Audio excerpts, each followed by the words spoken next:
This is clip 6 for the 5th part of the study in the overall session of the 5 parts of a research study.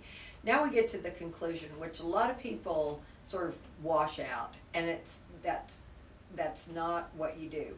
The conclusion is crucial, because what the conclusion does is it wraps the whole piece up into a bow. It's where you can interpret what you found, like you found that teachers care about a student by sending homework home.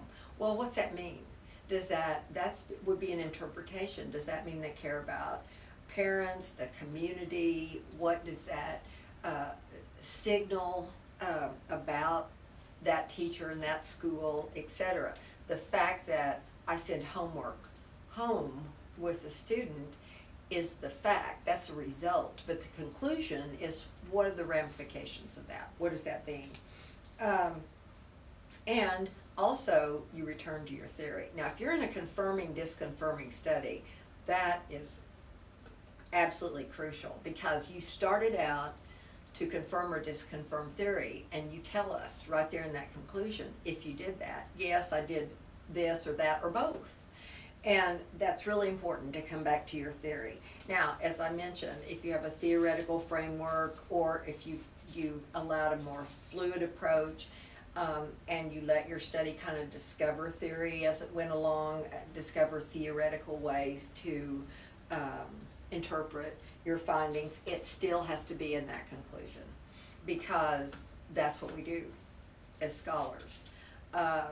Now, there are humanities scholars and some others that don't think to be scholarship one has to have theory, but one does have to have interpretation, higher level thinking. What does all this mean? Whether you tie it to the work of others, or whether you just do that kind of intellectual exercise for yourself. That has to be there, because in a professional school like education, we want to know what we do with this, and so we have to have researchers who actually think about their findings, and in thinking about their findings, part of what might come out is, yes, relationship to theory, but also then theory to application. And so that's a really important part of a study. And with that, I bid you adieu.